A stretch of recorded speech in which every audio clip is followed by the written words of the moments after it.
merci d'être venu pour ce 8e rendez-vous de l'inspiration, qui est en fait un rendez-vous trimestriel qu'on organise pour apporter un petit peu de sujets de réflexion sur des thèmes qui peuvent être très variés. Ceux qui sont déjà venus ont pu assister à des thèmes comme la créativité, la réalité virtuelle, le contenu, ou encore la dernière fois on avait fait un thème spécial sur le marketing. Ces rendez-vous de l'inspiration cette année s'inscrivent dans un programme éditorial qu'on a appelé Penser notre monde, qui est un programme qu'on a fait pour les 25 ans de l'agence.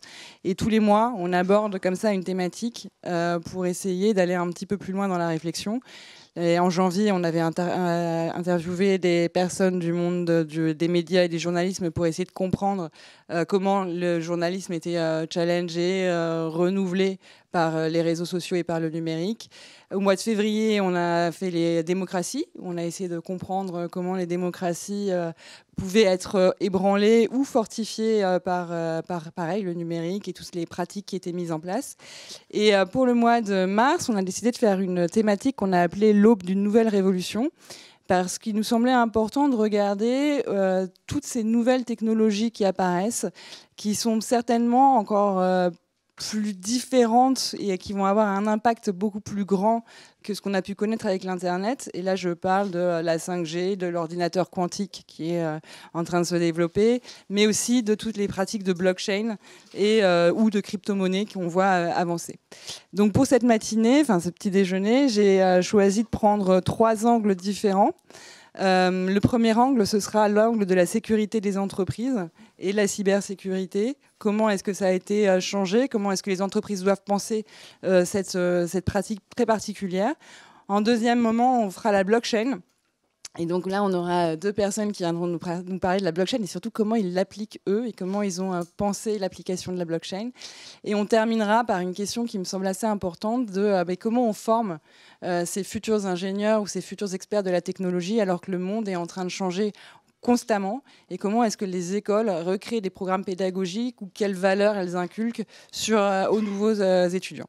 Donc pour commencer, j'ai demandé à Julien Marcel de me rejoindre. Avec le fan club. C'est bien de se déplacer avec un fan club. C'est ça, je suis avec mon fan club.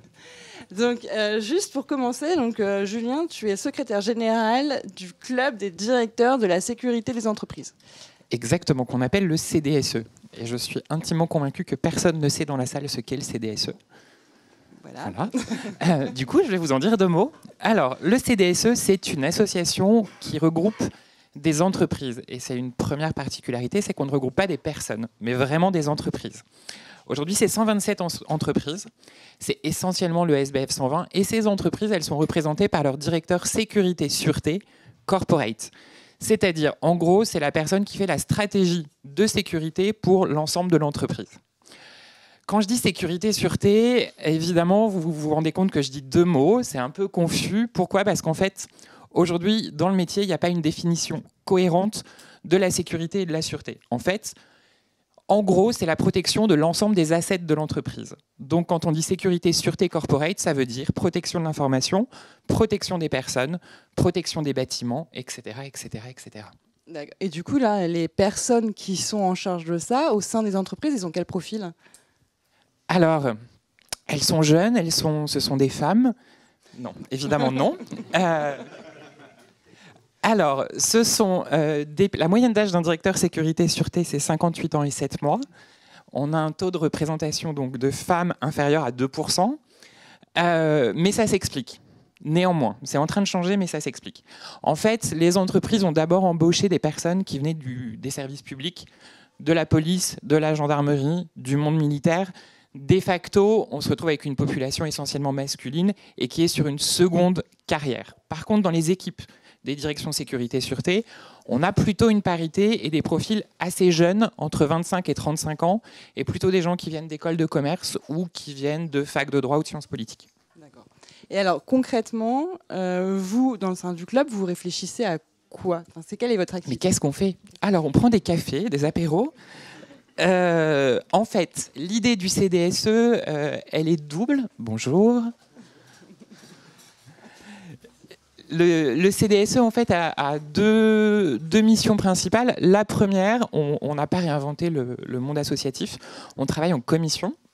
Et dans ces commissions, alors chaque commission correspond à un pan de la sécurité et de la sûreté. Donc typiquement, on a une commission gestion de crise, une commission cybersécurité, une commission protection des installations, etc.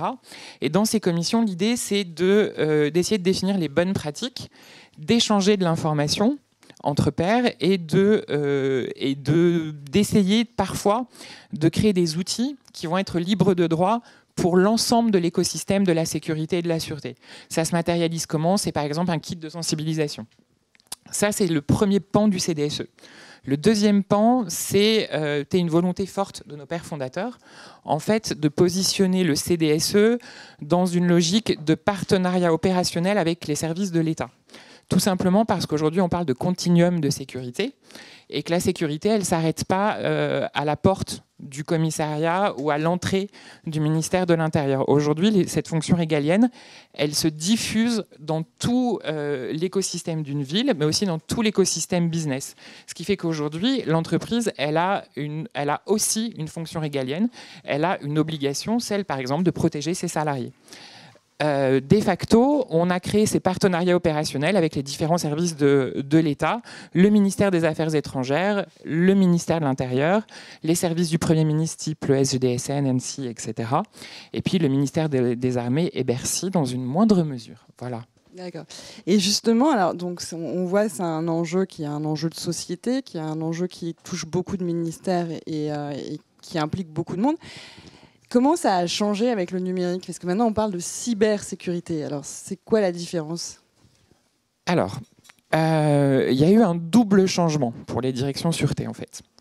La première chose, je vous ai dit que c'était des gens qui venaient du monde militaire, etc., qui étaient anciens du public et tout ça. En fait, aujourd'hui, ça, c'est en train de bouger parce que aujourd'hui, la sécurité et la sûreté dans les entreprises, c'est vraiment devenu une fonction qu'on peut qualifier de business partner. C'est-à-dire que c'est un accompagnateur du projet. C'est ce que recherchent les entreprises. C'est quelqu'un qui très rapidement, quand un projet émerge, va être en capacité de faire un diagnostic et d'apporter des bonnes pratiques. Et ça va sur la protection de l'information, donc la cyber, parce qu'aujourd'hui, dans tous les projets, il y a de la cyber, mais aussi sur des choses beaucoup plus concrètes comme l'installation dans un territoire. Est-ce que ce territoire est safe ou pas? La deuxième partie sur la cyber, oui, la cyber est importante parce que aujourd'hui, elle irrade toutes les questions de sécurité et de sûreté. Et elle est une composante essentielle de ce qu'on appelle la protection de l'information dans les entreprises. Parce que l'information aujourd'hui est un capital, c'est essentiel pour l'entreprise et pour sa survie. Du coup, oui, la cyber a changé les choses et elle a changé aussi le profil des risques et des crises. Aujourd'hui, en fait, les crises, elles sont souvent protéiformes pour une entreprise.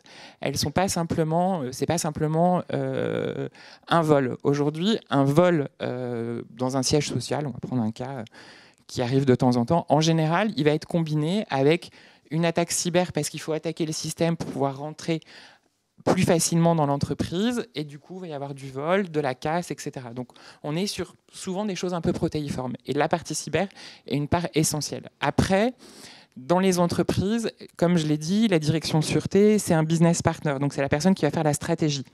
Elle ne sera pas spécialiste de la cybersécurité. Elle va être chef d'orchestre de ce qu'il faut faire en termes de cybersécurité, mais ce ne sera pas en gros des geeks et des experts en cybersécurité, mais vont la mettre dans une stratégie globale de protection de l'information. Et alors, comment les entreprises font pour ne pas tomber dans une paranoïa totale? Parce qu'en fait, on peut imaginer que du fait d'avoir peur de partout, il y a plein de points d'entrée. Comment est-ce qu'on décide ce qu'on protège pas? Comment ça se passe? C'est une super question. En fait, il y a eu une première vague dans certaines entreprises qui était on ferme tout, on boucle tout, pas de salariés sur Facebook, pas de bring your own device, rien. Bon, ça marche pas. hein, et en plus, ces entreprises se sont retrouvées, au-delà du fait qu'elles étaient plus ou moins bien protégées, du fait qu'il y avait le droit à rien et qu'on pouvait rien faire et que c'était une forteresse, se sont retrouvées dans une situation où les gens s'envoyaient leurs dossiers sur leur Gmail et travaillaient en parallèle, ou alors avaient une productivité pas super, voilà, parce qu'ils n'avaient pas les outils du moment qui sont essentiels. Et du coup, par rapport à ça, aujourd'hui, on est plus dans une logique d'éducation et de sensibilisation des salariés. Alors, il y en a qui vont parler dans leur séance de sensibilisation d'hygiène numérique. Moi, c'est un truc qui me fait bondir. Enfin, dire à quelqu'un qui pue, en général, c'est pas la bonne approche pour discuter avec lui. Mais en fait, on est plutôt sur une logique d'éducation, de sensibilisation et de coproduction de sécurité. Ce qui se fait d'ailleurs aussi au niveau du ministère de l'Intérieur avec la gendarmerie. La dernière campagne, c'est produisez avec nous votre sécurité, et c'est vraiment cette même logique dans l'entreprise.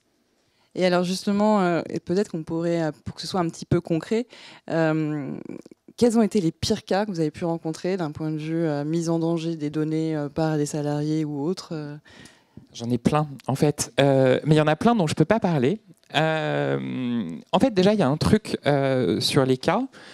Déjà, je veux juste casser un mythe. Vous voyez tout le temps des chiffres super catastrophiques sur la cybersécurité.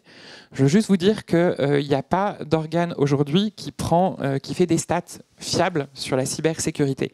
En général, les stats que vous voyez, elles sont faites par des cabinets qui vont vous vendre des solutions de cybersécurité derrière. Donc, faites juste un peu gaffe aux chiffres que vous lisez. Aujourd'hui, on sait que ça fait très mal quand on est attaqué, quand on a un problème. On le voit sur des cas comme pour Renault, avec WannaCry, typiquement. Ça fait très mal, mais on ne sait pas exactement, parce que les entreprises ont tendance à le cacher quand il se passe quelque chose, elles ne le disent pas. On peut espérer qu'RGPD va changer un petit peu la donne, parce qu'il va y avoir une forme d'obligation de déclaration quand ça touche les données à caractère personnel auprès de la CNIL. Donc peut-être que la CNIL va être en capacité d'avoir un volume à donner, mais pour l'instant, il n'y a rien. Donc pour les pires cas, je crois qu'il y en a deux. Il y en a un qui est pour moi, très symptomatique du cyber. Donc il y a eu WannaCry et l'affaire Renault, liée à Renault, où en fait WannaCry, je ne sais pas si vous voyez ce que c'était, c'est ce qu'on appelle un rançongiciel. En gros, c'est un virus qui arrive sur votre PC et qui vous dit « Surprise, si tu veux récupérer tes données, eh ben, tu dois verser des bitcoins sur tel site et en gros, je te débloque ton ordinateur et je te donne le code pour débloquer ton ordinateur. » Bon, sauf qu'avec WannaCry, en fait, il y a certaines entreprises qui ont payé et en fait, ils n'ont pas donné le code. Du coup, ça a été un peu plus compliqué ça, c'est un cas récent et qui est assez marquant. Sachez quand même, Renault a bloqué 3 usines et il y en a une qui a pu redémarrer qu'au bout de 3 jours. Donc, c'est extrêmement impactant pour l'entreprise. Après, il y a des choses qui vont peut-être aussi vous parler, qui sont peut-être moins liées à l'entreprise, mais c'est une affaire qui est un peu plus ancienne. C'est l'affaire Ashley Madison. Moi, elle me fait rire quand on en parle, parce que... Est-ce que quelqu'un sait ce qu'est Ashley Madison ? En fait, c'est mieux de ne pas lever la main parce que c'est un site exclusivement réservé aux gens qui veulent pratiquer l'adultère. Du coup, en général, quand vous vous inscrivez sur ce site, vous avez envie d'être un peu discret et que personne ne sache que vous allez sur ce site. Et en fait, Ashley Madison s'est fait hacker par un groupe de hackers. Ils ont récupéré les noms des personnes, les numéros de carte bleue et les fantasmes sexuels. Et en fait, tout ça a été, alors je vous la fais rapide, mais ça a été vendu, revendu, et ça s'est retrouvé en partie sur la place publique. Je vous laisse imaginer le nombre de divorces, le nombre de dépressions, voilà. Peut-être aussi des nouveaux couples heureux, peut-être que certains ont redécouvert des fantasmes de leur part. Bref. Mais ne nous éloignons pas du sujet de la cybersécurité. Mais si vous voulez, on peut parler fantasmes aussi, ce que je voulais dire, ça va me revenir, c'est oui, il y a quand même eu 3 suicides au bout du bout et quelques et je crois que je sais pas si le procès est terminé d'ailleurs, Ashley Madison, mais je sais que voilà, enfin il y a des conséquences graves autour des enjeux cyber. Et alors sur la protection de l'information, l'autre chose que je peux vous raconter, c'est que Parfois, la protection, vous pouvez avoir le meilleur système cyber. Sachez que, en général, la première faille, la première vulnérabilité dans l'entreprise, c'est la personne. C'est horrible à dire et c'est pour ça que l'éducation dont je parlais tout à l'heure est super importante. Mais ce n'est pas simplement l'éducation au monde cyber, c'est l'éducation à quelle information je protège, quelle information est sensible pour mon entreprise. Parce que typiquement, vous allez au café du coin et vous commencez à hurler au bar « Hé, on est en train de négocier tel contrat, je réponds à tel appel d'offres ». Vous ne savez pas qui est dans le bar. Il y a peut-être votre principal concurrent qui est de l'autre côté du bar et qui est en train d'entendre des données qui sont tout aussi importantes. Donc la protection des données, elle existe aussi dans le monde physique. Sachez par exemple qu'il y a un ordinateur qui est volé par jour dans le Thalys. On ne le retrouve pas toujours. J'avais les chiffres. Je me suis amusé avant de venir à regarder les chiffres sur Roissy. Il y a ADP qui nous a envoyé une note quelques jours, il y a 750 PC par semaine qui sont perdus ou volés à Roissy. Imaginez que sur cette masse d'ordinateurs perdus ou volés, il y a des fois, c'est vraiment purement crapuleux et c'est pour se faire de l'argent. Je suis intimement convaincu que dans certains cas, ce n'est pas le cas. Et pour vous dire à quel point il y a des fois de l'ingénierie, de vol d'informations, aujourd'hui, les entreprises sont obligées de sensibiliser aussi les personnes qui partent à l'international, par exemple en Chine. Je ne sais pas si vous connaissez le Bar Rouge ou dans le quartier des expats à Shanghai. Vous avez souvent, parfois, des hommes occidentaux, britanniques ou français de 58, 50 ans, d'ailleurs aussi des femmes, il n'y a pas pour le coup, au bar, qui sont accompagnés de jeunes personnes qui ont en général 21, 22 ans et qui n'ont pas pu évidemment résister au charme de cette personne. Et en général, on peut retrouver derrière des secrets d'entreprise dévoilés, des éléments qui se retrouvent après, et c'est le patrimoine de l'entreprise. Donc la protection de l'information, elle existe dans le monde cyber, mais aussi dans le monde réel. Donc je pense, et on pense au CDSE, que la cybersécurité, oui, sensibiliser, c'est bien la cyber, mais il faut sensibiliser toute l'entreprise, il faut apprendre faut faire comprendre aux gens ce qu'est une information sensible et quelles conséquences la perte de cette information elle peut avoir pour l'entreprise, mais aussi pour son propre emploi, puisque n'oubliez pas que si l'entreprise perd son information, c'est son capital vital. Potentiellement, ça peut avoir des conséquences sur votre emploi si l'entreprise derrière perd son contrat ou perd une part de marché ou autre. Voilà. Donc on ne va plus vraiment prendre le Thalys comme d'habitude, on va faire attention. Parce que je crois que c'est un nid d'espion quand même, le Thalys. C'est ça. Vous verrez d'ailleurs souvent des gens mettre il y a souvent que dans le Thalys que vous voyez autant de gens avec l'écran de protection pour pas que la personne qui est derrière puisse voir ce qu'il y a sur votre écran. D'ailleurs, c'est un truc vachement bien, enfin, ça coûte pas cher. C'est pratique. Alors justement, donc, vous avez cette particularité d'éduquer, de faire l'éducation, de la sensibilisation, et vous avez aussi un lab. Ouais. Et donc, chaque année, vous traitez d'un sujet d'anticipation Exactement. Alors, le CDSE Lab, en 2 mots, c'est les jeunes de la sûreté. Parce que ça, vous avez compris qu'on était jeunes longtemps dans la sûreté jusqu'à 58 ans, mais qu'il y a aussi une partie qui a entre 25 et 35 ans qui avait besoin d'un espace aussi pour respirer, faire un peu de prospective. Là-dedans, on a aussi de l'expert dans ce lab, des experts du management et de l'innovation, de ESCP Europe, d'HEC, et en fait, et aussi toute une myriade de startups qui travaillent sur des sujets qui peuvent être connexes à la sécurité ou qui, dans leur business model, pourraient penser que ce qu'ils ont découvert ou ce qu'ils sont en train de créer pourrait être utile à la sécurité et la sûreté. En fait, l'idée de ce lab, c'est d'imaginer ce que sera la sécurité de demain en termes de management et en termes d'outils. Parce que vous vous doutez bien qu'avec un écosystème de personnes qui a plus de 58 ans, le virage digital, pour le moment, c'est plutôt le mur digital que le virage, en fait. Du coup, il y a une éducation à faire et il y a eu l'étincelle, moi ce que j'appelle l'étincelle du changement à allumer. Et chaque année, en fait, ce lab choisit un thème. On travaille toute l'année sur ce thème avec notre écosystème. On agrège de nouvelles personnes et en fait, on construit un parcours de change management à destination de l'écosystème de la sécurité et de la sûreté. Et en gros, c'est un peu comme au musée. Vous réservez l'horaire, vous faites votre petit parcours. Toutes les 8 minutes, vous changez de salle et dans chaque salle, il va se passer un truc et vous allez être acteur de quelque chose. Et l'idée, c'est d'allumer justement cette petite étincelle du changement et de créer des synergies entre un monde de start-up et le monde de la sécurité qui parfois cohabitent pas bien. Et derrière ça, il y a aussi une des missions du CDSE qui est quand même de favoriser une filiale européenne et française de la sécurité, ce qui est un enjeu extrêmement important. Et on le fait notamment via ce lab. On n'est pas les seuls à faire des actions dans ce sens, mais sachez que quand vous avez une technologie de sécurité chinoise ou américaine qui est implantée dans votre entreprise, vous mettez aussi potentiellement en péril vos données et les informations confidentielles de votre entreprise. Donc la filière française est extrêmement importante. J'ai trop parlé. Non, pas du tout. Et du coup, juste pour qu'on sache, c'est quoi le prochain thème ? Le prochain thème, c'est confiance, sécurité et nouvelles technologies. On va parler de blockchain. Super. Pour ta transition. On va parler de cloud souverain. On va parler d'outils d'audit et de notation. On va parler intermédiaire de confiance, etc. Ce sera la dernière semaine de juin ou la première semaine de juillet. De toute façon, je te donnerai les infos. Et ceux qui veulent les infos, il suffit de me suivre sur LinkedIn, en fait. Et vous pourrez venir si vous êtes découvert une passion pour la sécurité. Super. Merci beaucoup, Julien. Mais de rien.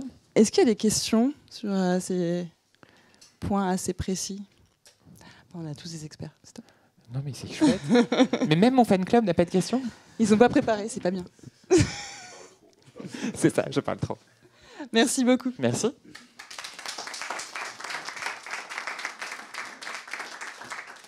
Alors donc avec une super transition sur la blockchain, du coup j'ai demandé à Alexandre Abrier et à Alan Flory de me rejoindre. On va se serrer un peu. Je vais aller au coin parce que je pense que je pourrais pas monter aussi facilement. Super, merci. Donc, on va faire un sujet qui est la blockchain. Donc déjà, on en a parlé tout à l'heure, on disait on va parler de blockchain, tout le monde disait c'est super, on va tout comprendre. Donc c'est vrai que la blockchain, c'est un sujet qui fait peur, peut-être. Alors, je ne sais pas si vous allez tout comprendre parce qu'on n'a pas encore tout compris. Donc, on est rentré en fait dans la blockchain pour différentes raisons, mais le sujet le plus simple dans la blockchain, c'est de surtout éviter de confondre blockchain et crypto-monnaie et de se dire qu'il s'agit en fait d'une technologie de transaction. C'est une technologie qui n'est pas aussi nouvelle qu'on le dit, c'est de la cryptographie à la base, avec des clés asymétriques, c'est du code. Je vous en parle avec mes mots parce que bien évidemment, je ne suis pas technicienne du tout. Pourquoi je vous dis que la blockchain, il faut y rentrer par la transaction et la technologie de cette transaction? C'est parce qu'en fait, c'est une manière de découper, d'identifier, d'ajouter dans chaque bloc d'information un système de hachage qui permet de faire les liens entre ces blocs et de distribuer ces blocs pour que chaque lien soit fait avec le hash du précédent bloc. Donc c'est un paquet. Dans le paquet suivant, on met un hash du paquet et du paquet suivant pour ensuite enchaîner tous ces blocs ensemble pour que ça ait du sens. Pourquoi on vous parle de technologie de transaction ? Parce qu'en fait, Alan comme moi, on y est rentré par l'usage. La blockchain, c'est une technologie qui permet de certifier, de tracer, de rendre non répudiable par cette technique de hachage dont on vient de parler, de rendre non répudiable un certain nombre d'informations. Donc on ne peut pas les changer, elles sont ancrées, elles sont historisées, et elles permettent de faire une sorte de gigantesque livre comptable ou livre de suivi ou livre de traçabilité et d'historique de cette information et de la partager entre utilisateurs, donc participants à ces transactions. Alan, est-ce que vous avez quelque chose à rajouter sur cette explication? Est-ce que vous avez d'autres mots, vous, pour expliquer la blockchain? Non, c'est complet. J'aurais mis à peu près les mêmes. Je vais utiliser les mots de quelqu'un d'autre, du coup. Il y a le mathématicien Jean-Paul Delahaye qui pose des mots qui sont assez justes, je trouve. La blockchain, c'est comme un très grand cahier, finalement, dans lequel tout le monde peut lire librement et gratuitement, et dans lequel tout le monde peut écrire, mais ne peut pas supprimer quoi que ce soit ou modifier quoi que ce soit comme information. Donc vraiment l'immutabilité de la blockchain, c'est quelque chose qui change réellement la donne. Voilà. Et justement, donc ça change la donne parce que la blockchain, donc c'est ce qu'on voyait, il ne faut pas confondre blockchain, crypto-monnaie, ou en tout cas, il ne faut pas réduire ou faire des impasses comme ça. Parce que la blockchain, ça change beaucoup plus de choses en fait. La blockchain, ça nous ouvre des perspectives. Alors c'est pour ça qu'on parle de transaction, parce que derrière transaction, il y a beaucoup de choses. On peut échanger des choses, on peut échanger des titres, on peut échanger des informations identitaires, on peut échanger du patrimoine, des actifs, on peut collaborer. Et ce qui nous a amené, en tout cas moi, ce qui m'a amené à la blockchain, alors que j'y étais absolument pas prédestinée, c'est effectivement le champ des possibles. Le fait que ce soit extrêmement collaboratif, le fait que ça permette de réunir des utilisateurs autour d'une démarche, autour de valeurs, autour de sens, autour d'une volonté commune. Et dès lors qu'ils contribuent à cette démarche, à ces valeurs et à cette volonté commune qui les réunit, ils sont acteurs et ils désintermédient, donc ils suppriment la possibilité de réserver des droits à certains acteurs économiques en place en se réappropriant cette valeur et en la distribuant à l'ensemble des contributeurs. Pour l'illustrer, quand j'ai décidé d'embarquer quelques amis et quelques personnes bienveillantes dans l'aventure Taloncoin, qui est la start-up que j'ai constituée en mai dernier, je leur ai expliqué qu'il y avait une chose dingue, c'est qu'en entreprise, on a énormément de talents, que les gens ne savent pas qu'ils ont des talents au sein de leur entreprise, que les talents se sentent non reconnus, et que personne ne collabore autour de cette valeur qui est quand même essentielle, qui est la valeur talent. La valeur talent, le talent d'une entreprise, en plus de l'information, c'est une ressource. Et c'est une ressource sans qui, effectivement, quand un talent s'en va, on se rend compte qu'on perd beaucoup de savoir-faire. Quand un talent s'en va, on se rend compte qu'une entreprise ne marche pas aussi bien. Quand un talent travaille avec un autre, on se rend compte aussi qu'il génère de la valeur collective. Et donc Taloncoin, ça a été constitué pour, à la base, faire une plateforme de troc de ces talents au sein d'entreprises, entre entreprises, donc de pair à pair, pour faciliter l'exécution de missions, pour qu'on ait la bonne personne, qui ait la bonne compétence, les bonnes soft skills, la bonne adaptabilité pour exécuter une mission et répondre aux besoins d'autres membres. Pourquoi je vous dis ça ? Parce qu'effectivement, ce qui a fait sens derrière d'utiliser la blockchain, c'est parce que à partir du moment où vous voulez mutualiser des talents, s'assurer qu'ils étaient bien ce qu'ils prétendaient être, pouvoir certifier ce qu'ils font dans leurs exécutions de mission, avoir une approche du talent à l'œuvre, il fallait pour ça utiliser une technologie qui le permet. Et la technologie blockchain, elle permet justement de tracer, d'historiser, de tracer l'échange, de permettre d'intégrer dans la token identité d'un talent son ADN professionnel et également ce qu'il fait, comment il le fait, comment c'est apprécié et donc réellement la traçabilité de son histoire professionnelle. Donc c'est aussi ça la blockchain. Et du coup, vous avez découvert la blockchain comment, vous ? Par curiosité. C'est ça ? Vous avez creusé le sujet Alors, j'ai surtout interrogé les ingénieurs que j'avais autour de moi, parce que je viens d'un domaine très tech en n'étant pas tech. Donc je suis juriste en fait, et j'ai posé un certain nombre de questions à mes ingénieurs en leur disant ça a l'air assez perturbant cette technologie, comment vous vous assurez que les codes et le hachage sont intègres, pérennes, assurent une légitimité à ceux qu'ils embarquent comme information. Et j'avais pas de réponse. Donc mes ingénieurs, en l'occurrence, étaient des ingénieurs plutôt orientés télécommunications, infrastructure, donc transport. Donc ils me répondaient sur écoute, je peux t'expliquer comment transporter ces paquets de données. En revanche, la valeur et le pourquoi de la blockchain, je peux pas t'informer. Et donc j'y suis rentrée parce que je maîtrisais un peu plus, à savoir les smart contracts, parce qu'en blockchain, on parle de contrats intelligents. Et quand on a une approche transaction, c'est assez intéressant d'aller se poser la question de ce qu'est un smart contract, un contrat intelligent, savoir si effectivement un contrat peut être intelligent quand vous travaillez sur des contrats et que vous vous dites que la plupart, alors que vous êtes juriste, vous ne les comprenez pas. Et en fait, le contrat intelligent, qu'est-ce que c'est ? C'est effectivement le fait d'automatiser, de rendre, c'est un mini-algorithme qui permet de rendre immédiatement exécutables des informations de transaction. Donc des contrats intelligents, vous pouvez en avoir sur tout. Vous pouvez en avoir sur de l'échange de talents, comme Taloncoin. Vous pouvez en avoir sur des contrats de mariage. Vous pouvez en avoir sur des démarches, sur l'exécution d'une charte ou d'un manifeste avec des valeurs. Et c'est là où je fais la transition avec Alan, qui va vous expliquer ce qu'est aussi un contrat intelligent et une mesure d'impact. Merci pour la transition. Rapidement, pour répondre aux petites questions qui sont passées par là entre-temps, moi je suis tombé en 2 temps dans la blockchain. La première fois, début 2014, quand j'étais à Détroit. Alors, je ne sais pas si vous êtes au courant un petit peu de ce qui s'est passé à Détroit, c'est une ville assez exceptionnelle, qui est tombée en banqueroute, qui a été frappée par les crises successives, et qui est un petit peu le laboratoire du monde.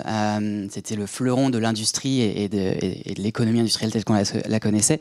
Et donc je voulais voir ce qui pouvait naître un petit peu là-bas, et puis contribuer à ma toute petite échelle à recréer un petit peu de résilience sur place. Et donc il y a des tas de mouvements qui se sont créés là-bas. Le do-it-yourself a été amorcé très fortement là-bas, les Fab Labs, l'Internet en mèche et des tas de choses comme ça. Et donc voilà, ça m'est tombé dessus, puisque le Bitcoin en l'occurrence était un vrai sujet là-bas. Aujourd'hui, ils ont réussi vraiment l'exploit de redevenir autonomes au niveau alimentaire et énergétique. Et donc voilà, une super expérience. Je vous conseille de regarder un petit peu ce qui se fait ou d'y passer. C'est assez inspirant. C'était pas mon sujet à cette époque-là, donc je suis passé dessus, je suis resté en veille. Et je suis retombé dessus dans le cadre de ma première boîte que j'ai montée, qui s'appelle C4Good, qui est rapidement une plateforme collaborative qui permet de rassembler localement des commerces locaux, des citoyens et des associations pour favoriser les comportements positifs. Et donc c'est une app qui permet de localiser les commerces locaux et responsables, de bénéficier de bons plans chez eux en échange d'un don libre fait à une association. Voilà, l'idée c'était de recréer un petit peu de recréer un écosystème un peu plus résilient et de rassembler tous ces acteurs qui vont fondamentalement dans le même sens, mais qui le font chacun de leur côté. Et donc ça fait cette transition sur après, ce qui nous amène sur Poi, qui est la deuxième startup que j'ai cofondée cette fois. En fait, dans C4Good, l'idée c'était vraiment de mesurer l'impact des contributions de parties prenantes qui sont vraiment diversifiées, qui ont une manière de contribuer qui est aussi très différente.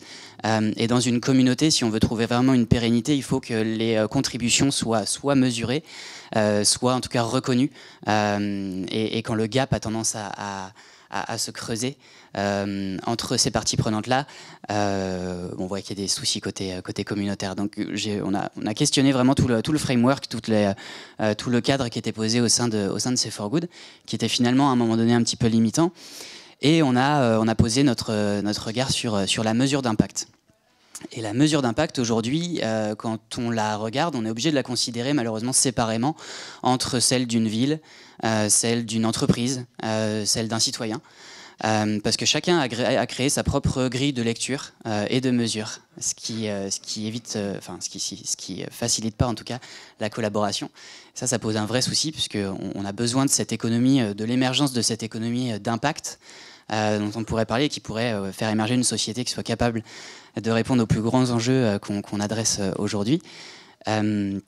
Et donc voilà, ça c'est un gros sujet, c'est l'usage de la blockchain déjà pour créer une forme de consensus autour d'une grille de lecture et de mesures qui soit commune à tous les acteurs. Et la blockchain, on n'en a pas tout à fait parlé, mais c'est quand même une machine à créer du consensus pour pouvoir mettre d'accord finalement tous les acteurs qui ont une partie de la blockchain, ce qu'on n'a pas parlé de l'organe central de contrôle. En fait, on s'en passe parce que l'information, elle est stockée non pas à un seul endroit, mais à tous les endroits à la fois, c'est-à-dire auprès de tous les utilisateurs qu'on appelle des nœuds. Et donc ces nœuds qui ont une version de la blockchain, ils doivent tomber d'accord pour intégrer un nouveau bloc dans la blockchain. Ce consensus, il peut être trouvé sans un protocole, mais en l'occurrence, on utilise la plupart du temps des protocoles, dont le plus connu, celui du Bitcoin, qui est le Proof of Work, donc la preuve de travail, et qui fait débat pour des tas de raisons, notamment environnementales, mais ça avance. Et donc voilà pour ce sujet, donc créer du consensus, et puis de l'autre côté, tracer surtout les contributions de toutes les parties prenantes. Aujourd'hui, quand on se positionne comme un citoyen, on a l'impression qu'on a quand même énormément de devoirs. On est dans un cadre qui est un petit peu culpabilisant. On a l'impression qu'on fait jamais bien, jamais suffisamment. Il y a un syndrome de l'imposteur qui commence à se poser chez un petit peu tout le monde là-dessus. Et c'est un vrai problème puisque c'est paralysant. Ça réveille les peurs. Et l'idée de pouvoir mesurer déjà l'impact positif, nous c'est notre focus pour démarrer, de mesurer l'impact positif, c'est d'embarquer un petit peu les gens pour leur donner des outils qui soient intelligibles, pour qu'ils puissent comprendre et se réapproprier cet outil et avancer en autonomie dans un flow qui leur permette de comprendre et de s'améliorer, et qui ne soit pas culpabilisant. C'est un vrai sujet. Donc en fait, on est vraiment dans un positionnement de vecteur d'éducation populaire, je dirais. Donc on a un protocole qui s'appelle la Proof of Impact, d'où POI, POI. On a une application en fait qui permet de mesurer l'impact de nos actes du quotidien en connectant les applications qu'on utilise au quotidien, que ce soit dans la mobilité, le paiement, des éco-gestes et autres, et qui nous permet à travers les données d'usage qui sont envoyées dans le protocole de convertir les données d'usage donc en données d'impact, c'est-à-dire en épargne carbone, en empreinte nature, en empreinte écolocale, et de voir un petit peu les externalités positives qu'on contribue à générer. Le vrai enjeu derrière, en fait, c'est de repositionner le citoyen comme un vrai acteur, pas comme un spectateur des grandes décisions contre la lutte contre le changement climatique ou des grands enjeux de ce type-là, mais vraiment comme un acteur proactif qui participe à l'émergence justement de ce nouveau modèle. Voilà, donc rapidement sur le produit pour terminer. En connectant toutes ces applications et en effectuant des actes du quotidien, on va pouvoir cumuler dans différentes jauges de mobilité, de consommation, de santé, d'énergie et autres, des POI qui sont vraiment nos preuves d'impact positif pour la planète.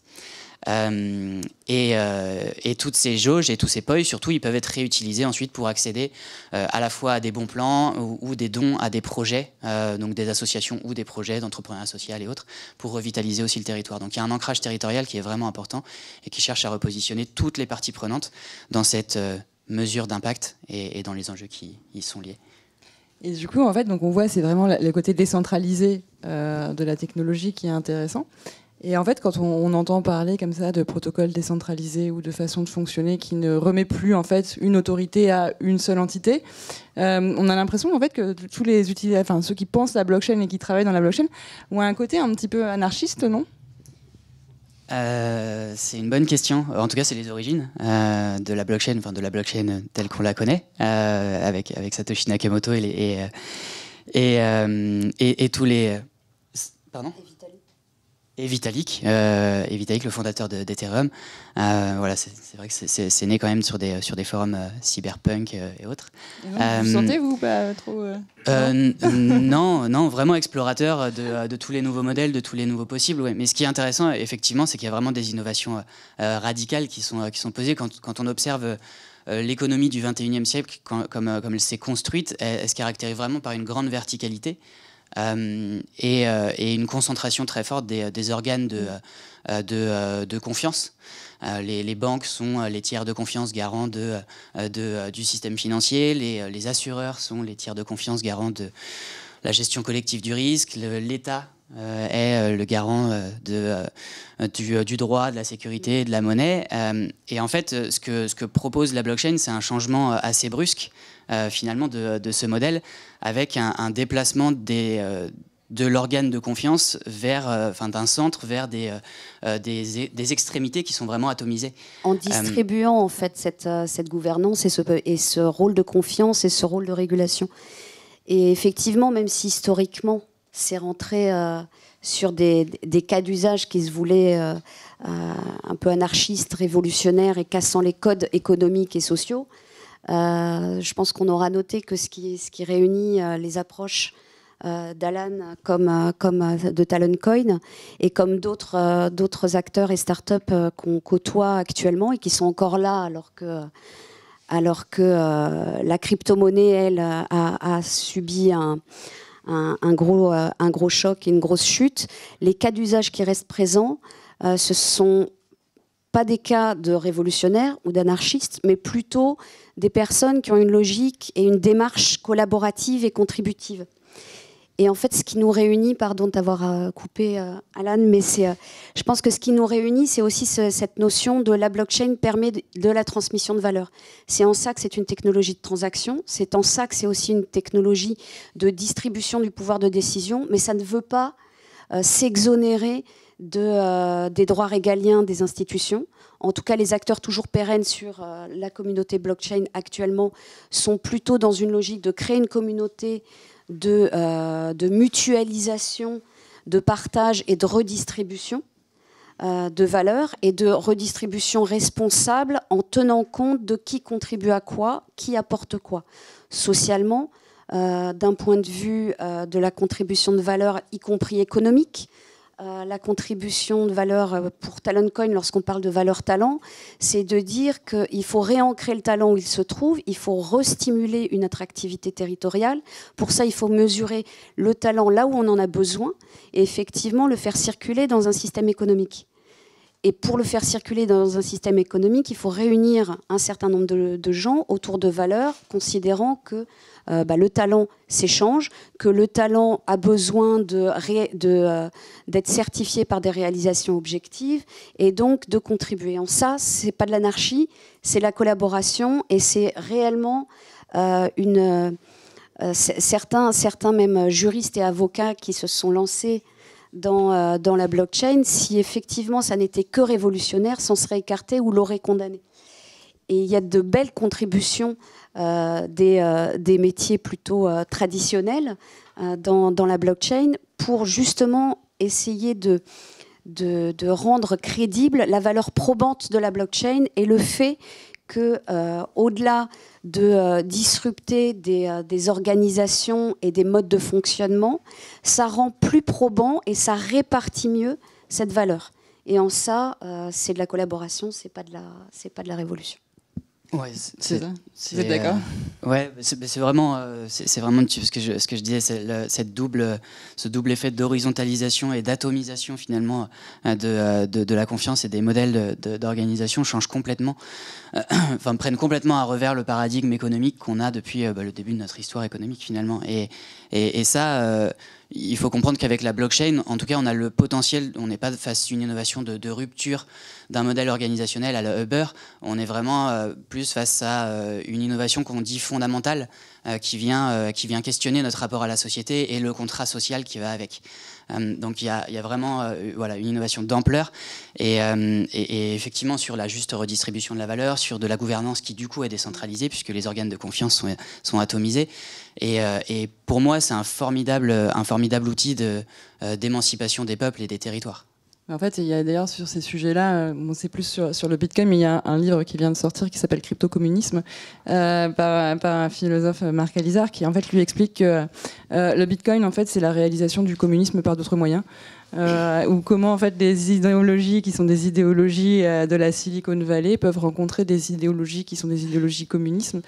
Et finalement, quand on fait un tour en Chine, on se rend compte que c'est pas si dingue que ça, et qu'effectivement cette volonté de recréer de la valeur autrement, ou en tout cas de faire perdre une centralisation du pouvoir, qui peuvent être des ambitions marxistes, sont aussi des ambitions de la Silicon. En tout cas, c'est un regard qui est assez intéressant, justement dans ces technologies qui ne sont pas que des technologies en fait, qui au-delà redemandent à chacun de repenser un système et qui nous demandent aussi à tous peut-être de nous emparer de ces questions-là pour savoir si la société dans laquelle on vit, dans laquelle on a toujours vécu, avec les limites qu'elle a aujourd'hui et les possibilités qui nous sont ouvertes, comment est-ce qu'on pourrait faire pour repenser.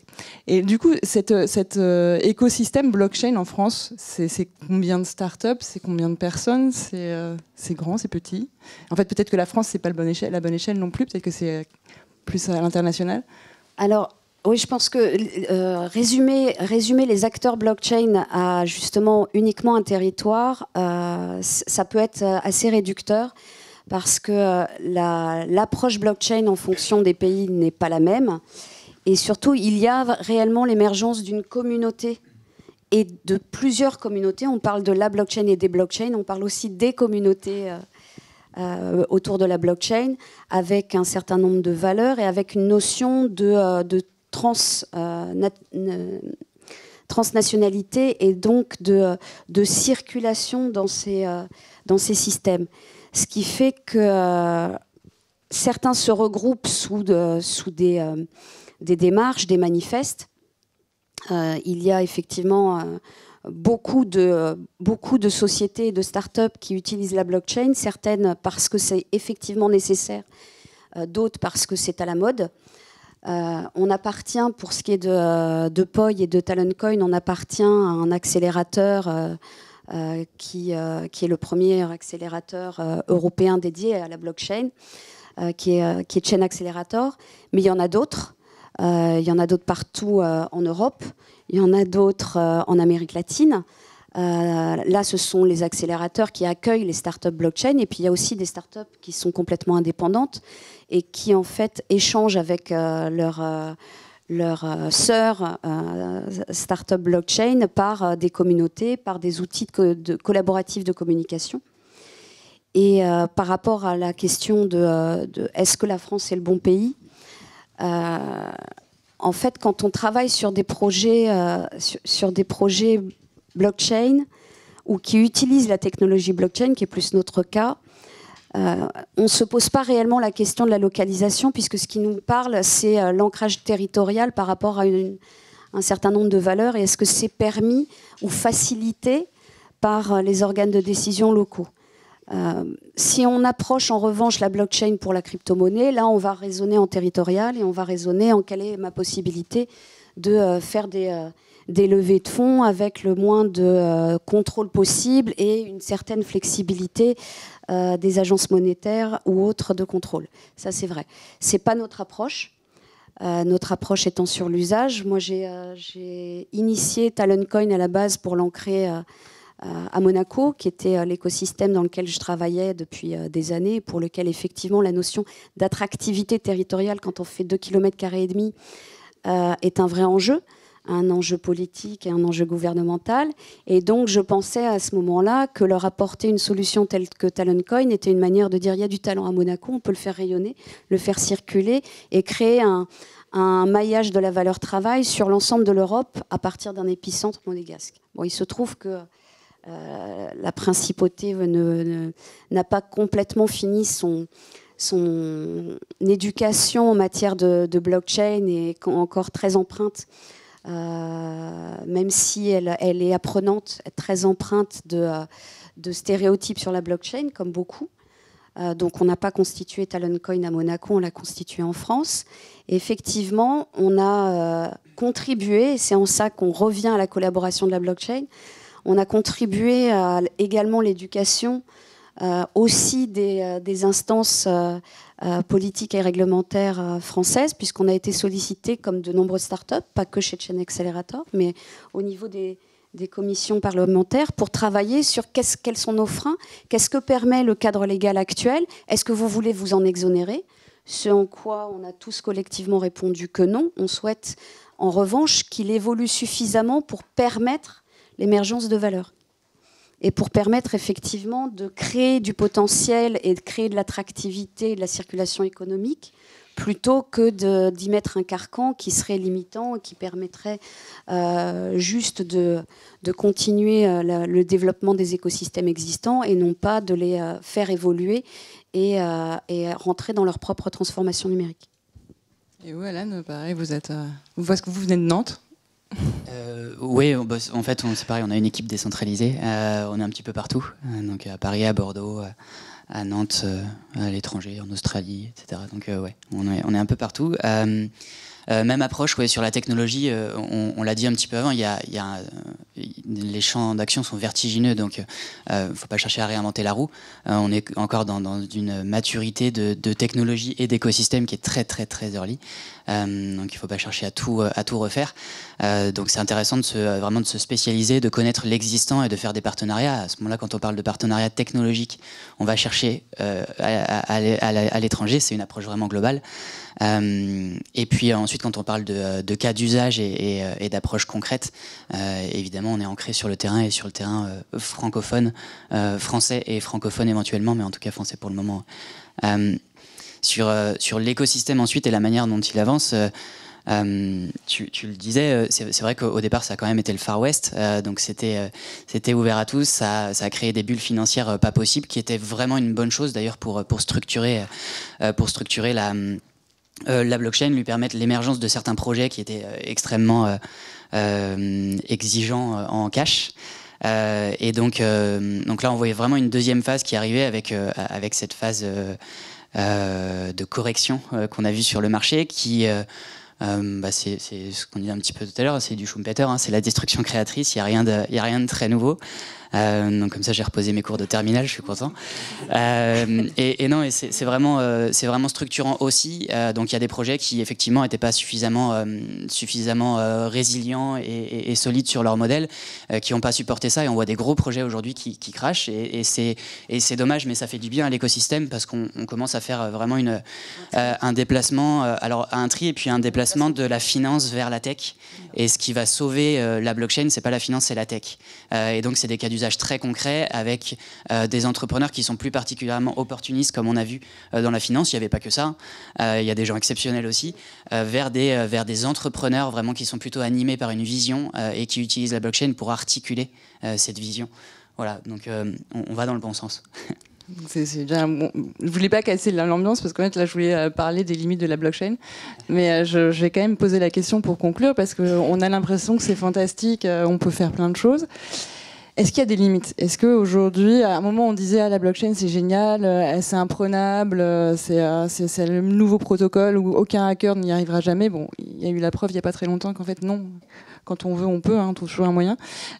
Du coup, est-ce qu'il y a d'autres limites? Est-ce que vous voyez, je sais pas, est-ce que c'est des limites sociales? Est-ce que c'est des gens qui sont pas prêts? Est-ce que c'est des limites technologiques?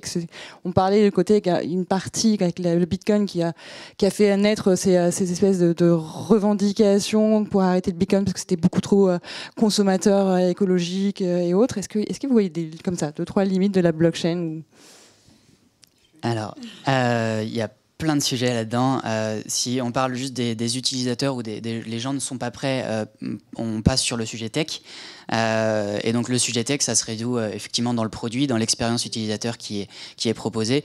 Et c'est comme toute entreprise, comme toute solution, il faut qu'elle soit accessible et intelligible. Et ça, c'est un énorme enjeu aujourd'hui de la blockchain, qui était très très très techos, très finalement dans un univers qui est un petit peu dans l'entre-soi, qui a besoin maintenant de sortir. On était à la marge, c'est une minorité, et voilà, la transition se fait tranquillement. Les cas d'usage vont énormément accélérer tout ça. En fait, la blockchain, ce que c'est et la manière dont ça fonctionne, finalement, c'est pas très important pour le plus grand nombre. Quand on demande à quelqu'un comment fonctionne Internet, voilà, pas grand monde va être capable de répondre à ce type de questions. Donc, c'est plutôt ça sert à quoi. Et quand les cas d'usage vont être posés et utilisés, on comprendra très vite les avantages et la valeur ajoutée de tout ça. Ensuite, sur la technologie évolue énormément. On a parlé du proof of work, effectivement, qui est questionné. À l'intérieur de ça, il y a des tas de technos qui sont intégrés justement pour éviter de faire appel à chaque fois à des transactions qu'on appelle on-chain, puisque pour mettre un bloc sur la chaîne, ce qu'on appelle on-chain, on peut en faire aussi off-chain. Et donc voilà, il y a des tas de technologies qui ont été intégrées pour devenir plus efficients au niveau énergétique, et surtout il y a des tas d'autres protocoles qui existent, comme la Proof of Stake, comme la Proof of Authority, comme des tas d'autres protocoles qui sont en l'occurrence pas du tout énergivores. Donc voilà, l'amalgame blockchain, c'est un gros problème pour l'environnement et la planète. C'est un raccourci, c'est pas le cas, et ce serait dommage qu'on pose un regard aussi radical là-dessus, parce qu'on se priverait quand même d'un potentiel de possibles en tout cas qui sont vraiment intéressants. Et voilà rapidement, je vais m'arrêter là-dessus. Alexandra, pour conclure peut-être. Non, je pense qu'on a bien résumé en disant qu'effectivement, dans les limites, il y a l'adoption et l'acculturation sur la blockchain et ce que c'est réellement, pour effectivement être compris, être accompagné et avoir une adhésion. C'est aussi important d'arriver à ce niveau d'éducation qui permettrait de ne plus avoir besoin de parler de blockchain parce qu'on n'a plus besoin d'expliquer Internet à partir du moment où c'est utilisé. L'objectif, c'est d'arriver aussi à un moment à ne plus avoir besoin de parler de blockchain, mais d'être réellement sur l'usage. La blockchain étant la technologie utilisée pour... quand vous achetez une voiture, on demande rarement quel est son processus de production et de certification et traçabilité, ce que permettra d'ailleurs la blockchain, puisque la blockchain a des applications supply chain assez étonnantes et on applique de plus en plus la technologie cumulée avec d'autres technologies telles que les IoT dont on n'a pas parlé, mais qui permettent aussi de montrer que la blockchain est une partie d'une valeur technologique apportée à un modèle économique ou apportée à une utilisation. Dans l'automobile comme dans l'agroalimentaire, on utilise la blockchain, les IoT. On peut même le cumuler avec l'intelligence artificielle. C'est ce qu'on fait, pour le coup, c'est ce qu'on fait chez Taloncoin en éduquant un jumeau professionnel pour pouvoir projeter la carrière d'un talent à l'avenir. Donc il y a beaucoup de R&D. La limite, elle est financière aussi, effectivement, parce que les bons ingénieurs qui savent pratiquer la blockchain et pas juste en parler sont rares, sont pas toujours évidents à trouver et pas toujours suffisamment matures dans l'approche pour comprendre ce qu'ils doivent effectivement ancrer, comment le faire. On a également d'autres limites qui sont des limites techno sur le fait d'ailleurs, il y a aussi l'émergence de puristes des protocoles blockchain, comme notamment sur le Bitcoin, on a une grosse émergence d'un nouvel acteur qui veut être sur le Bitcoin originel pour effectivement éviter la duplication des sidechains, le fait qu'elles commencent à être potentiellement hackables. Donc ça fait partie des limites. Il y a des limites techniques, il y a des limites d'acculturation, il y a des limites également de la gouvernance des États qui doivent aussi s'adapter, ne pas avoir peur et avoir une logique d'encadrement. Donc certains pays sont limitants, d'autres sont accompagnants, d'autres veulent effectivement légiférer pour s'assurer que leurs pouvoirs régaliens seront bien toujours exécutés dans le cadre des nouveaux acteurs économiques qui enrichissent ou pas les différents marchés. Mais je pense que c'est le cas dans à la fois beaucoup de technologies et à la fois on commence par la peur et puis après on a l'adoption et puis après on a la circulation et on a la transformation. Donc c'est limité, mais pas que. Et le but c'est effectivement d'aller sur l'ensemble du champ des possibles plutôt que de chercher les barrières. Merci beaucoup à tous les deux pour cette présentation un peu différente, j'espère, des blockchains. Est-ce qu'il y a des questions ? Voilà. Alors, je vais passer mon micro. Oui, moi j'ai une question peut-être un peu piquante, mais on se la pose tous. Est-ce que la limite de la blockchain, c'est pas le fondement sur lequel elle est reposée, cette horizontalité qui permet en fait à n'importe qui, par exemple, je pense à la Corée du Nord, d'avoir beaucoup de Bitcoin, de faire du blanchiment d'argent en utilisant notamment des crypto-monnaies. Et je voulais savoir comment quel est votre regard sur cette horizontalité ? Est-ce que justement avoir une verticalité, ce n'est pas aussi mettre des stops là où il faut les mettre, là où on ne peut pas les mettre quand c'est horizontal justement ? Je ne vais pas prendre la main sur cette question-là. Bon, je vais au charbon alors. Forcément, ça éveille des peurs, c'est pareil. Il y a des écueils, il y a plein d'écueils qui sont à explorer. L'organisation complètement décentralisée, elle n'est pas créée non plus. Il y a plein de choses à expérimenter. Tout se joue aussi dans l'humain. On ne règle pas tout avec des algorithmes. Il y a toujours de l'humain derrière. Donc effectivement, il faut bien comprendre qu'on ne délègue pas toute la confiance à des algos. Ensuite, pour répondre aussi, je vais faire un petit peu une pirouette pour dire qu'il y a 3 types de blockchains. Il y a des blockchains publiques, Bitcoin, Ethereum et autres. Il y a des blockchains privées. Donc avec un organe central de contrôle. Bon, finalement, c'est une base de données, mais voilà, décentralisée, qui peut être adoptée. Voilà, si on cite des exemples, Carrefour, quand ils ont mis en place la blockchain pour la traçabilité des poulets, c'était une blockchain privée. Ce qui pose la question finalement de la communication autour de la blockchain, puisque c'est pas réellement décentralisé, puisque c'est eux qui intègrent et qui valident les informations qui y sont entrées. Donc voilà, ça c'est des problématiques aussi de communication et de la hype autour de la blockchain, mais bon, on va y aller petit à petit. Et puis il y a des blockchains de consensus, donc qui sont privés. Et il y a des blockchains hybrides en plus. Donc il y a des blockchains de consensus avec donc une blockchain qui est par définition privée, mais qui a plusieurs nœuds de validation.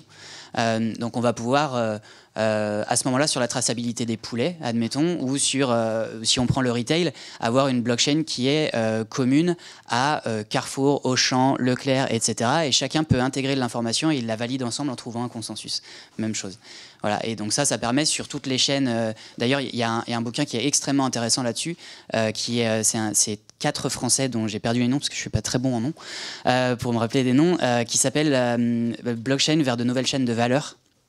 Et c'est vraiment intéressant de voir comment on re-questionne aussi toutes les chaînes de valeur pour recréer voilà, dans tout le secteur pharmaceutique, voilà, dans des tas et des tas de secteurs, comment on fait collaborer des gens sur des données qui sont très sensibles et qui aujourd'hui restent en silo parce qu'on a la peur de les partager. Ensuite, sur le sujet de la Corée du Nord qui cumule des bitcoins, est-ce que c'est vraiment un sujet s'ils veulent acheter des bitcoins ? En fait, la Russie en achète aussi, Goldman Sachs en achète aussi. Finalement, le pouvoir, c'est pas particulièrement d'avoir des bitcoins. Le pouvoir derrière le bitcoin, c'est plutôt le protocole, donc la proof of work, et donc davantage la puissance de calcul qu'il y a derrière. Et ce qui peut questionner quand on parle de sécurité, parce que c'est vrai que j'ai pas rebondi dessus. Il y a ce qu'on appelle des attaques 51%. Quand on a 51% de la puissance de calcul dans la proof of work, on peut à ce moment-là forcément manipuler le système.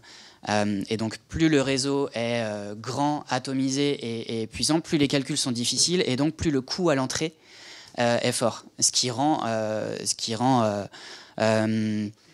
la sécurité beaucoup plus forte. Maintenant, si un État ou un groupement d'États veut poser un certain nombre de milliards pour avoir des superordinateurs et autres, ou l'émergence d'ordinateurs quantiques, ce qui pose question, parce qu'il y a des positionnements qui sont vraiment différents, comme quoi l'ordinateur quantique pourrait craquer une blockchain sans souci, ou au contraire, ça n'a absolument rien à voir. Bon, voilà, ça se questionne, il faudra avoir côté aussi cybersécurité et autres. Voilà, c'est à explorer aussi quand on est encore dans de la prospective quand on parle d'ordinateur quantique, même si IBM a sorti quelque chose, ça y est. Voilà, il faut voir venir. Sur le sujet du Bitcoin, en l'occurrence, pas trop. Sur, par contre, les sujets de gouvernance et de puissance de calcul. Et donc, en fait, aujourd'hui, ceux qui sont peut-être les plus dangereux, c'est les pools de mineurs. Parce que quand on valide effectivement des transactions dans le proof of work, ça s'appelle du mining, et donc c'est des mineurs qui font ça. Et donc c'est plus ces pools-là qui peuvent avoir 30% jusqu'à 30-35% de tout ça. Et un jour, s'il y en a une qui fusionne, admettons, ou plusieurs qui fusionnent, voilà, elles peuvent ensuite, leur modèle économique est complètement construit sur ça, donc il n'y aurait aucun intérêt à ce qu'elles détruisent la blockchain Bitcoin, alors que tout est basé dessus. Voilà. Donc il y a un désalignement, enfin il y a un alignement qui fait que si on vient la détruire, c'est... Voilà. Mais c'est des sujets, c'est une très bonne question. Non, mais super. Mais il y a d'autres questions. Bah, oui, cybersécurité. Oui. En fait, du coup, moi, j'ai une question pour la juriste que tu es. En fait, tu as juste un tout petit peu parlé des limites juridiques et notamment par rapport spécifiquement à ta technologie. Moi, j'en vois une, c'est RGPD. Tu manipules les données à caractère personnel. Tu sais que bien sûr, mais ça suffit pas puisque tu sais que tu ne peux pas les conserver ad vitam aeternam. Tu dois les conserver pour un temps limité. Or, la blockchain repose justement sur quasiment l'éternité avec une mémoire infinie. Du coup, comment toi tu deals? Est-ce que tu Je n'intègre pas en fait les données personnelles, mais uniquement les données de transaction dans la blockchain. Ok. Et je recueille le consentement de l'individu. D'accord. Et je coupe le lien entre toute donnée personnelle et la blockchain au moment où l'individu décide d'interrompre son activité. Ok. Néanmoins, tu vois qu'il y a un problème. Ah oui, oui. Ok. C'est un vrai sujet. Et c'est un vrai sujet. Ça reste un vrai sujet de voir comment la blockchain et les contraintes RGPD s'articulent. C'est également un vrai problème de considérer le consentement de l'individu et la portabilité de son information. Et c'est aussi pour ça que l'individu talent est considéré comme ayant et autorisant son identité professionnelle et la portabilité de sa donnée, à savoir le fait que dans son token identitaire, il embarque les données que lui souhaite et il gère les droits d'accès qu'il souhaite donner à ces informations-là. Et tu fais un peu d'évangélisation sur ce sujet aux autres acteurs de la blockchain? Oui. Non, c'est intéressant parce qu'on n'en a pas parlé. En fait, on a le même système. De notre côté, les données d'usage qui rentrent sont évidemment pas notre propriété. Donc ça, c'est sur des bases de données classiques qui sont donc supprémables, etc., etc. Et ce qu'on intègre nous dans la blockchain, c'est le lien avec la donnée d'impact qui en ressort, qui en l'occurrence est anonymisée ou plutôt pseudonymisée, puisque aujourd'hui, on a le droit dans la RGPD de pseudonymiser les informations, et donc le lien il est dans un ID, effectivement, qui reconnecte les données d'usage aux données d'impact. Pour qu'elles soient vérifiables, l'utilisateur peut demander la suppression de ce lien à tout moment. Et c'est réglé. Donc aujourd'hui, c'est la manière dont on bricole, dont on avance. Je pense que de toute façon, c'est... Et c'est également la manière dont on le partage, pour répondre à ta question, dans la communauté, parce que ça a fait débat au début, tout le monde se disant je m'exonère du RGPD par la technologie, bien sûr. Pourquoi pas? De même que beaucoup d'entreprises se sont dit à un moment, je l'appliquerai, on verra bien, parce que finalement, on ne va pas venir me chercher. Et on attend les premières sanctions. Puis au vu des premières sanctions, ils se sont dit, oups, ça peut effectivement être un sujet. Et dès l'origine, alors effectivement, ça a nécessité des questionnements, ça a nécessité des partages avec aussi des avocats spécialisés, avec les ingénieurs au niveau de l'architecture, pour pouvoir voir comment je fais pour rendre répudiable ce qui ne doit pas l'être et couper ce lien. Et on a adopté la même... effectivement, on n'a même pas échangé, mais on a eu les mêmes conclusions. On n'a pas échangé sur cet aspect-là. Et en échangeant au sein de la communauté, c'est effectivement l'une des préconisations que l'on fait, tant qu'on n'a pas d'autres solutions techniques pour répondre à cette exigence qui est impérative et qui, effectivement, doit être respectée par la communauté. Super, ça soulève beaucoup de questions. Malheureusement, je vais être obligée de reprendre les micros. Et couper la parole. Non, vous pourrez échanger un petit peu juste après. Parce que maintenant, je vais demander à Emmanuel Carly de me rejoindre pour qu'on parle. Merci à Alexandra et Alan. Bienvenue Emmanuel. Merci, bonjour. Alors, Emmanuel Carly, vous êtes le directeur d'Epitech. Ouais. Alors peut-être pour ceux qui ne connaissent pas cette magnifique école, présentez Epitech. Donc Epitech, c'est une école d'informatique qui a été fondée en 1999. C'est un peu la petite sœur d'Epita. À cette époque-là, Epita décide d'aller vers la commission des titres d'ingénieurs, ce qui a un impact assez fort sur la pédagogie de l'école, puisqu'en fait, on va devoir faire 30% d'informatique, 30% de sciences et 30% de business. Je raccourcis un peu les choses, et en fait, à ce moment-là, il y a beaucoup d'étudiants qui grognent. Moi, j'étais étudiant à Epita en 98, et donc le groupe Ionis, qui détient Epita, décide de se lancer sur le modèle Epita, mais en poussant tous les paramètres à 100%. C'est-à-dire méthode projet 100%, pas de profs, ou en tout cas des profs qui sont dans une posture de coaching. Et donc 99, 300 étudiants, 2019, on est 5400 étudiants sur 20 sites. On en a 12 en France métropolitaine, 1 sur la Réunion, 3 en Europe, et on est en train d'ouvrir sur les États-Unis, à New York. On aura notre première promotion en septembre d'étudiants français qu'on enverra là-bas. Ah, super. Voilà. Une bonne... New York et pas la Silicon Valley. Non, en fait, on avait commencé à travailler il y a 3-4 ans avec Berkeley pour déployer Epitech là-bas. Mais ça pose beaucoup trop de problèmes. D'une, ils sont ultra giga méga chers. De deux, San Francisco pour vivre pour les étudiants, c'est hyper compliqué. De trois, pour les visas, c'est pas si simple que ça. Et puis finalement, à regarder aussi dans l'internationalisation des boîtes, ce qui fonctionne bien, les cercles concentriques, c'est pas mal. Donc en fait, on a commencé par un premier cercle concentrique autour de la France. Au départ, c'était Berlin, Barcelone et Londres. Le travail avec les Anglais, ça a été compliqué. Et puis le Brexit, je dirais que ça a fini par nous stopper complètement. On s'est dit, si on se retrouve à devoir avoir des visas pour les étudiants, qu'est-ce qu'on fait? Donc on arrête. On s'est rabattu sur Bruxelles où le groupe avait un autre projet là-bas. On a fait un deuxième cercle avec des anciens étudiants d'origine kosovarde et béninoise qui nous ont sollicité pour ouvrir l'école. Donc on a monté un système de franchise avec eux. On n'y serait pas allé tout de suite. Donc ça a encore fait évoluer les équipes pour qu'on apprenne à gérer ça. Et puis là, on se dit, OK, on sort, après avoir traversé la Méditerranée, on va traverser l'Atlantique. Donc on se met de l'autre côté. Et puis petit à petit, on va se déployer. Mais bon, c'est hyper compliqué. L'éducation, c'est hyper compliqué. On se déploie pas dans les pays comme ça. Genre en Allemagne aujourd'hui, c'est dur. Franchement, il y a des jours où on se dit que c'est dur. Et ben justement, moi je voulais que vous veniez pour nous parler un peu de l'éducation et de l'enseignement et des nouvelles pédagogies.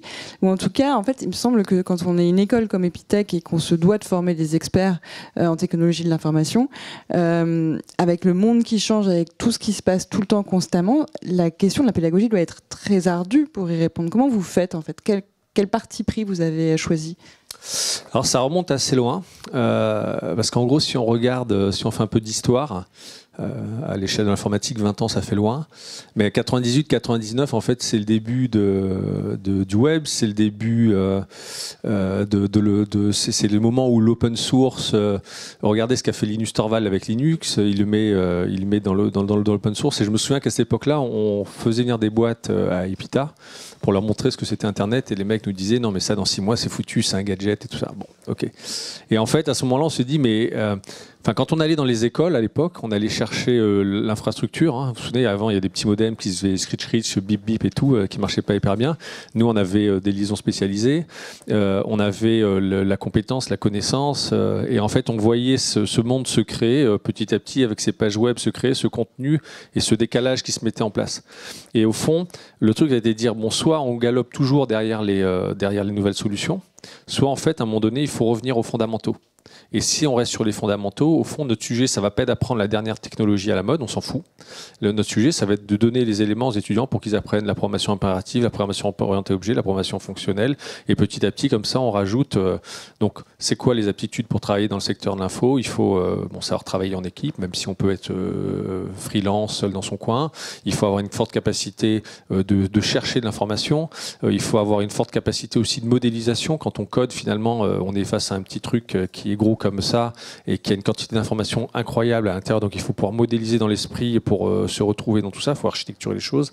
Et donc on a mis en place tout un tas de... Bon, moi j'étais pas là à cette époque-là, j'ai pris la direction de l'école en 2013, mais en tant qu'étudiant je l'ai vécu, je l'ai vu. On va faire des projets qui sont des projets hyper fondamentaux. Quand vous arrivez à Epitech, en gros, et même quand vous êtes à Epita, on vous fait faire du langage C. Alors on nous dit, mais pourquoi vous faites ça? Après, vous n'allez pas sur des langages modernes. Tout simplement parce qu'on veut que nos étudiants connaissent l'anatomie des ordinateurs. Je pose tout le temps la même question. Est-ce que vous accepteriez que votre médecin ne connaisse pas l'anatomie de votre corps? Pourtant, vous pourriez être ophtalmo. Vous pourriez cliquer sur les 3-4 machines qu'il a devant lui et puis vous sortirez le petit bout de papier en vous disant « mais il vous faut telle correction ». Sauf que quand il y a un problème, c'est plus compliqué. Donc nous, on reste sur les fondamentaux. Et en fait, toute l'ingénierie pédagogique de l'école, c'est de trouver des cas, des projets qui vont mettre les étudiants dans une situation de blocage où ils vont devoir progresser. Comment je progresse? Je progresse en posant la question à mes pairs, ou je vais chercher de l'information sur les manuels qui sont sur les ordinateurs, ou je vais chercher de l'information sur Internet. Mais à aucun moment, il y a un prof qui va faire un cours. Et en plus, ça a une autre vertu, c'est que quand vous faites de l'académique, vous faites une évaluation statistique de la connaissance. Je vous fais 40 heures de cours, vous bachotez, et puis je vais en prendre un sujet. Quand je fais du projet, je fais de l'évaluation systématique. Donc dans l'école, les étudiants sont soumis en gros les 2 premières années sur... on leur apprend l'anatomie, je leur apprends à conduire dans une 4L, et en plus la 4L je la casse quoi. Voilà. Et après, je leur apprends pas à conduire dans une Tesla en mode automatique. Ça sert à rien. Je leur fais pas faire de Python, par exemple. Je prends ça d'exemple des langages de haut niveau. Oui. Mais moi, je suis assez inquiet du mouvement de tout le monde doit coder et de l'apprentissage du code par des langages de haut niveau. Parce qu'au fond, ça prend tellement de choses en compte que, ok, vous savez utiliser une solution. Et c'est pas la même chose de savoir utiliser que de savoir construire. Voilà. Donc première année, on leur fait faire des projets seuls, à 2, à 3, 1 heure, une après-midi, toute une combinaison. La première année, en fin de première année, ils redéveloppent un shell Unix. Donc là, ils ont appris globalement tout le système et tout le reste. Ils commencent à galérer. Et c'est là qu'on leur dit, ils commencent à faire de l'objet tout seul, tiens. C'est là qu'on leur dit, tiens, vous savez les gars, mesdemoiselles, on n'a que 5%. On se bat beaucoup avec 10 petits chandeurs, mais c'est un vrai sujet, on n'y arrive pas. Il y a la programmation orientée objet qui a été inventée. Et là, on va repartir sur des langages qu'on considère des langages fondamentaux comme le C++. Et après, nous, c'est pas tellement notre sujet de leur apprendre le Java, le .NET, le bidule. Il y a des modules pour qu'ils le fassent, mais on reste tout le temps là-dessus. Ensuite, sur les nouvelles technologies, on va, à partir de la 3e année, travailler sur des sujets d'innovation. Donc on va leur expliquer qu'ils ont une expertise. On va leur expliquer, moi, ce contre quoi je me base, c'est l'idée que les projets foirent parce que le softeux, l'informaticien, le développeur, le codeur, peu importe son nom, n'arrive pas à parler au mec ou à la nana de la com, du marketing, du business. Combien de fois vous avez dans des entreprises des gars qui vous disent « Ah non, mais la DSI... non mais ça peut pas marcher à cause de la DSI. Et vous allez voir la DSI, vous dites non mais ça peut pas marcher à cause du marketing, ils comprennent rien à ce qu'on fait. Non mais attends, ils sont complètement voilà. Ça c'est un vrai enjeu de savoir parler, surtout dans des structures qui aujourd'hui sont totalement transverses. Où on a arrêté les silos. Effectivement, les enjeux de compréhension de langage, pour le coup pas du tout informatique mais humain, sont énormes. C'est ça. C'est donc comment on fait en sorte que les étudiants aient les éléments de langage pour pouvoir, et suffisamment d'empathie pour pouvoir se projeter et comprendre les besoins de l'autre.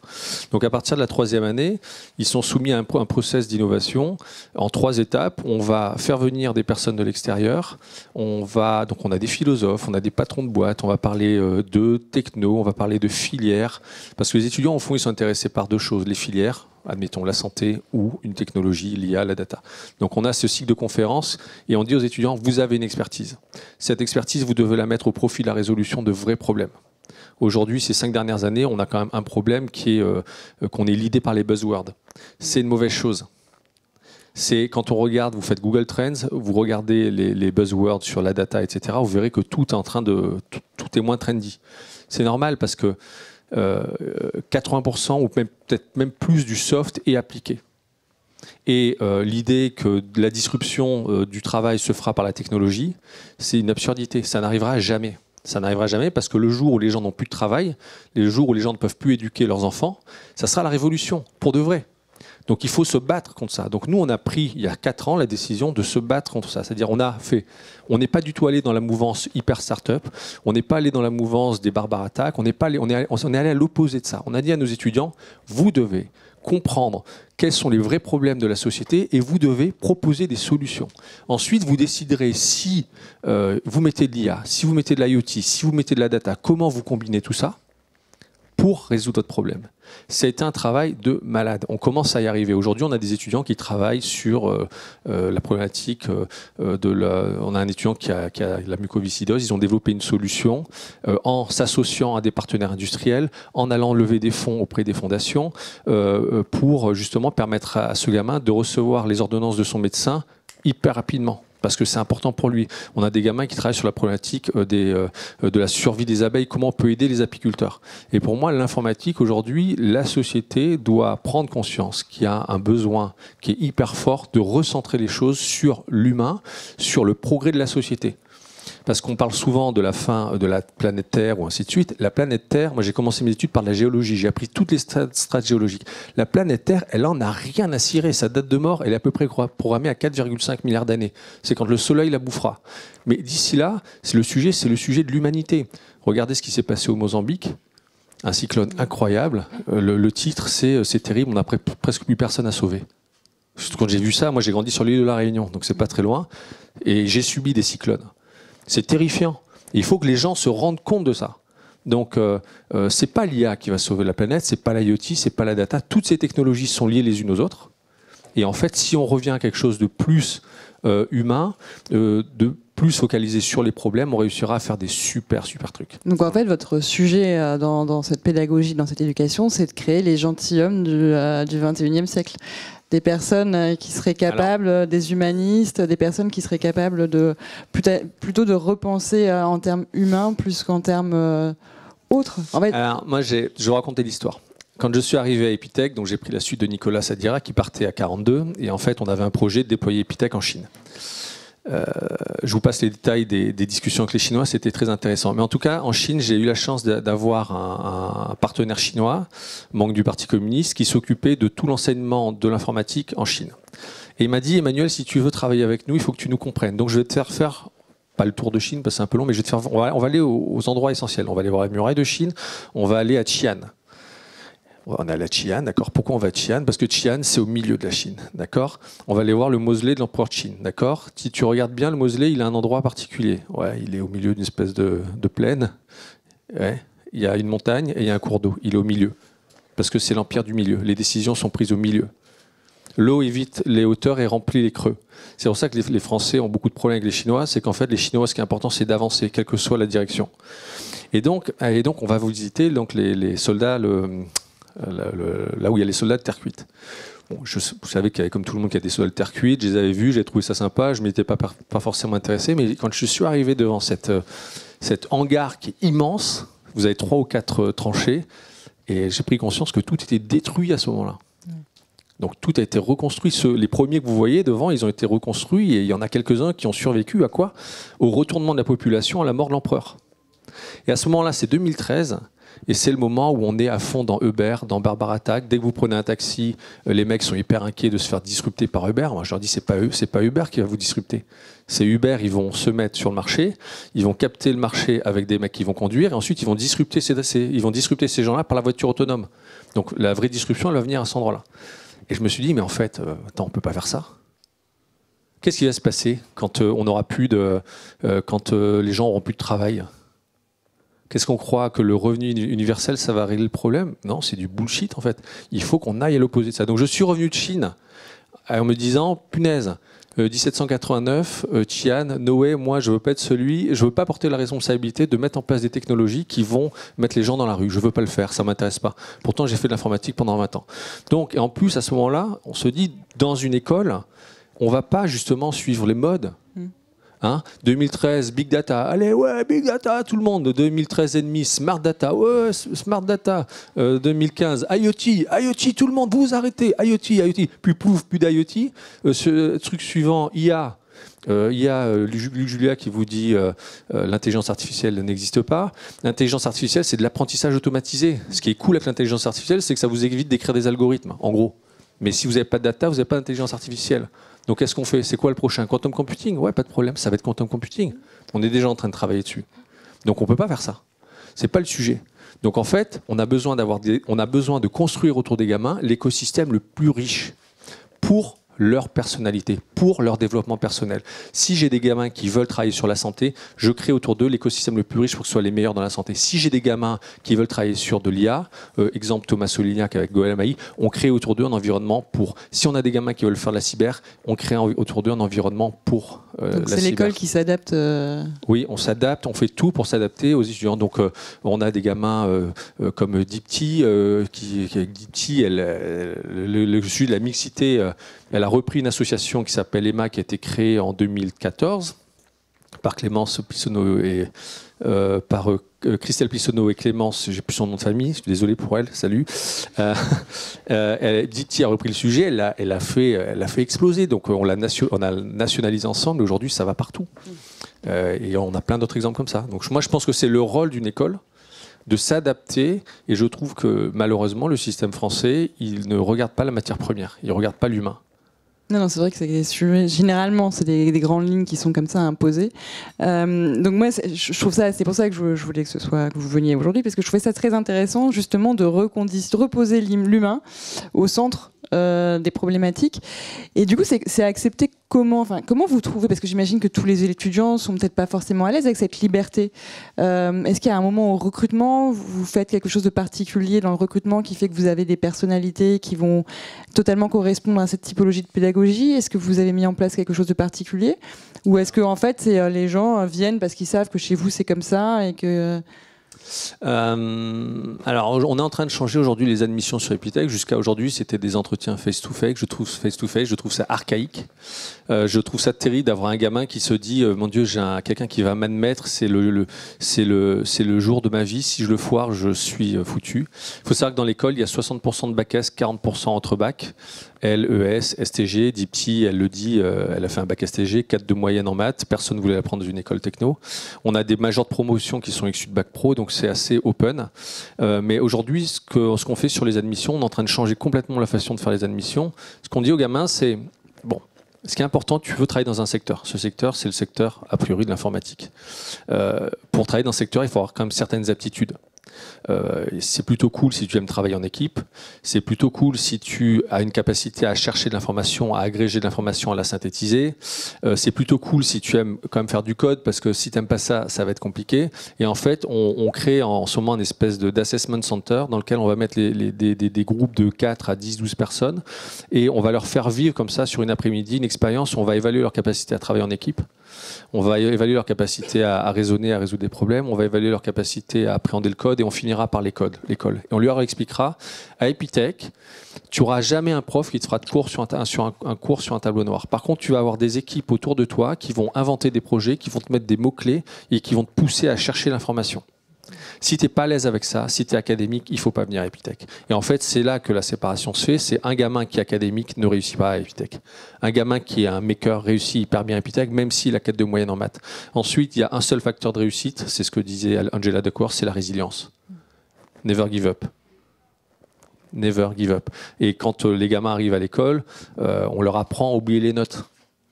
On leur dit, bon voilà, on commence en leur mettant quand même des notes et des grades pour pas, mais on leur dit, là si tu as un 0, c'est parce que moi je suis ton client, je t'achète pas ton logiciel. Et c'est ça, c'est les repositionner, c'est les positionner finalement dans ce qu'ils vivront plus tard. Donc quand ils arrivent à l'école, ils comprennent qu'il faut travailler en équipe. On a des profils qui nous disent, moi je ne veux pas travailler en équipe. Je ne veux pas travailler en équipe. Ah, ok, pas de problème, tu peux pas réussir ta scolarité.